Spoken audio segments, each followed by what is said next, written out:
There are black holes in space, silent moths in the dark.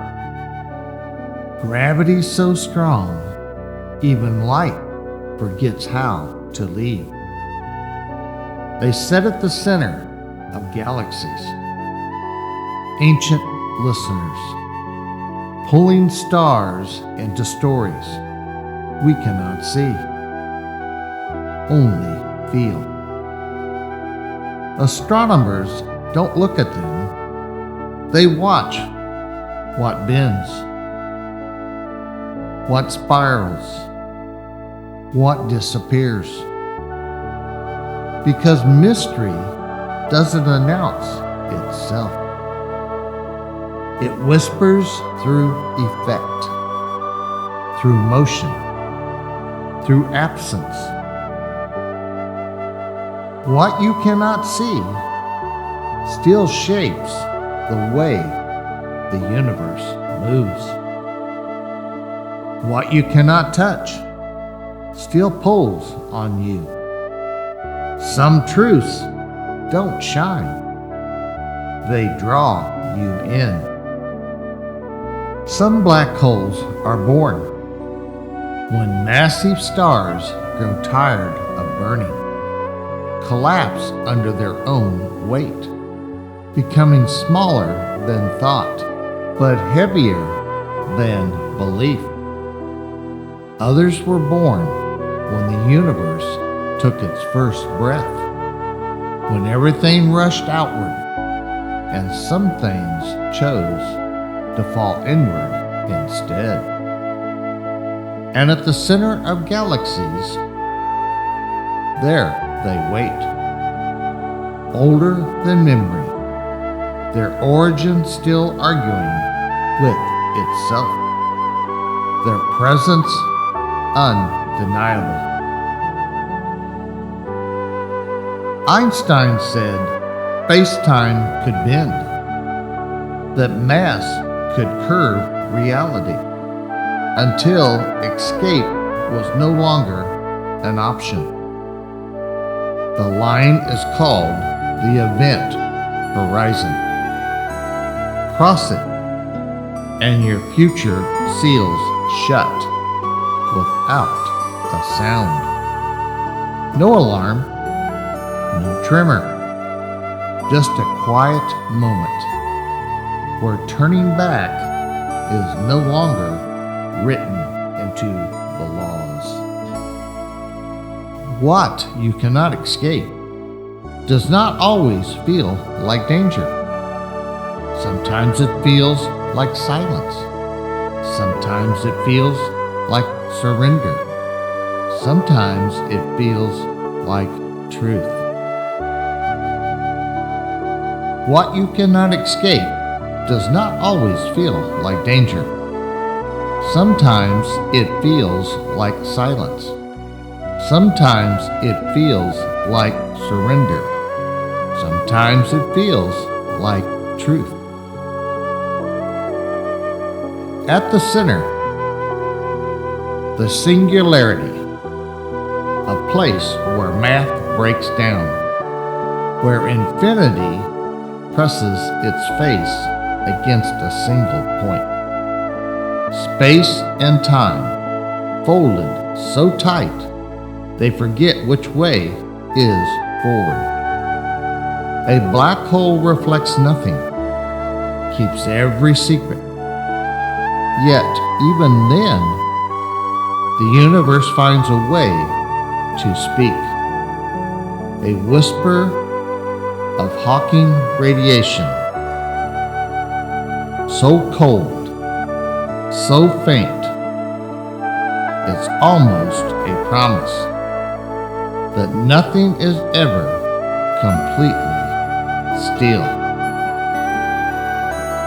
And here's the part they don't put in textbooks. We carry black holes, too. There are two black holes in the center of your eyes. They pull everything in. Light, color, faces, moments. Nothing escapes the looking. What we see falls inward, travels dark tunnels of nerve and thought, and arrives in the brain as memory, as meaning, as judgment, as love. We don't send light outward. We receive the universe.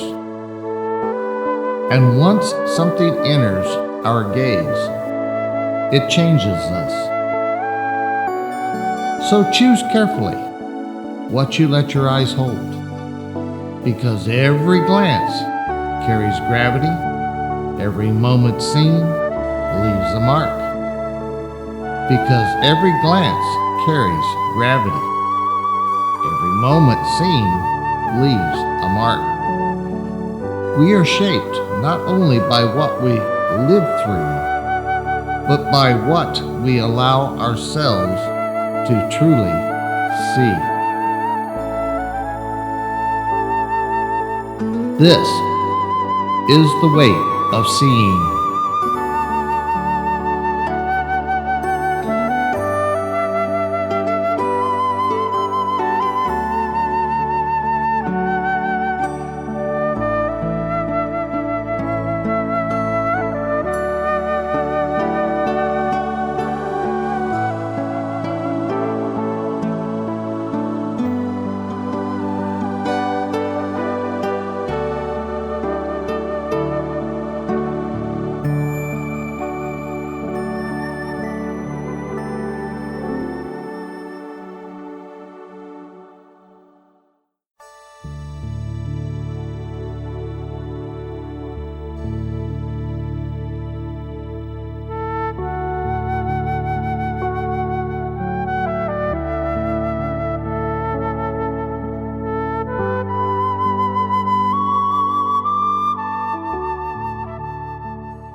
What would you see if you looked into the black holes of the bison's eyes? Those deep, still circles that don't blink at time. Not emptiness, not darkness, but gravity. A pull so strong it drags memory back from the edge of forgetting. You'd see grass bending before fences were words, prairies breathing without permission slips, millions of hooves drumming the earth's chest. A heartbeat so steady, the land learned how to live by it. The bison remembers when the world moved together. Those eyes are not just eyes. They are witnesses. Black holes holding stars of mystery, swallowing lies, keeping truth heavy enough to never float away. Look closer. You'd see children laughing with full bellies and full songs, smoke rising gentle from lodges, hands giving thanks before taking anything. The bison's eyes know balance a word the modern world misplaced. But the gravity shifts. You'd see rifles where songs once stood, rails slicing the horizon, bodies left where prophet passed through. You'd see the silence after the herds fell, and the land asking, how did hunger become policy? Those eyes are not just eyes.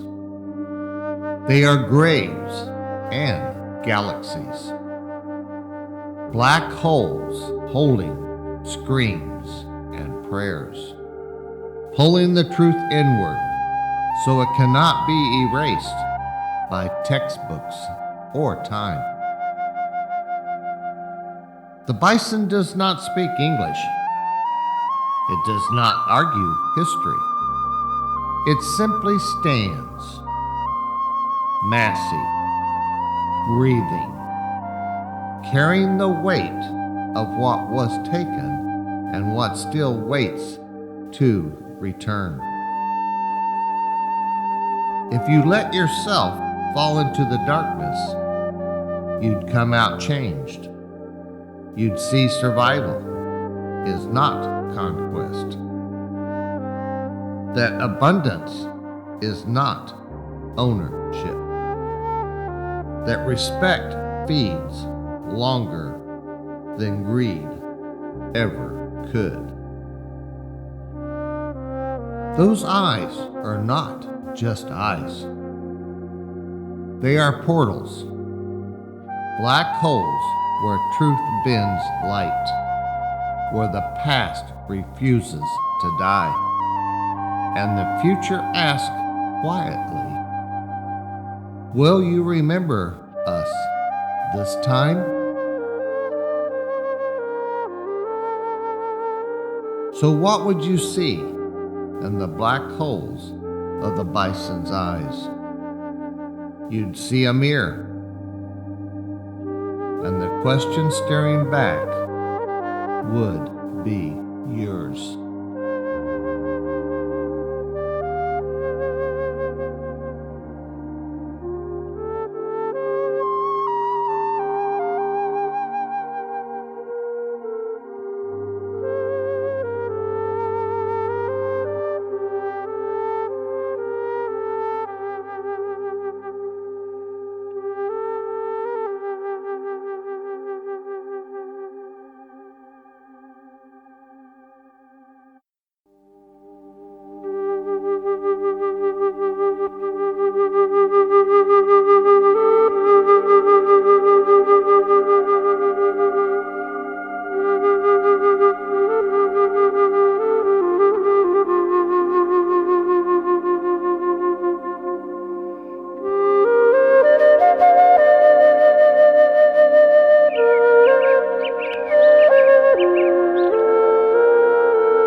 In the universe, we are given lessons, not written in books, but carved into silence.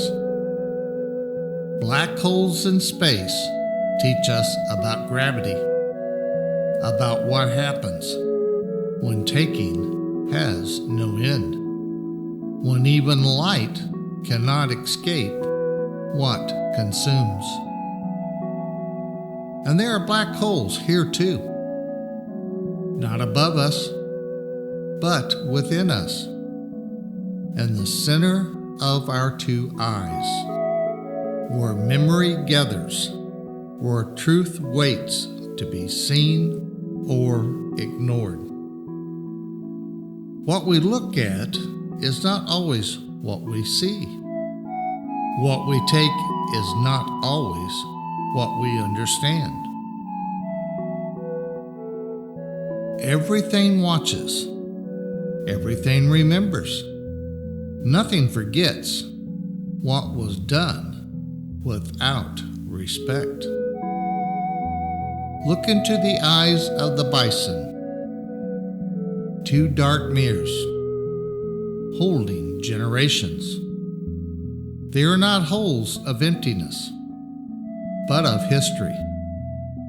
They have seen winners before names, grass before fences, sky before borders. They did not race, because there was no race to win. They simply were. The bison were here before any race existed except their own. They lived in harmony with the four-legged, the winged, the crawlers, the swimmers, with Mother Earth beneath their hooves and sky beings above their backs. Balance was not a word. It was a way of breathing. And even when the Indigenous began walking on our mother's back, there was still balance, taking only what was needed, giving thanks before and after, understanding that life is borrowed, never owned. Then came the hunger from overseas, not for food, but for more land, more money, more power. Greed with no memory, and guns with no prayers. The bison fell, not as animals, but as relatives, taken without ceremony, without respect, without listening. They were almost erased, stacked like numbers, left like waste, as if the land itself would not feel the loss. But the earth remembers, and the bison remember. Their eyes still carry the sound of gunshots where songs once lived. Everything watches. Everything remembers. Nothing forgets what was done without respect. Now they return, slowly, carefully, step by step, onto the lands of their ancestors. Freedom, not complete, but breathing again. The wind knows their names. The grass leans toward them. The horizon widens when they move. But they will always carry the memories of relatives taken, of balance broken, of eyes that looked but did not see. And maybe that is the lesson the universe keeps offering. What you do to life lives on in every black hole. In space, in our eyes, and in the gaze of those who survived us.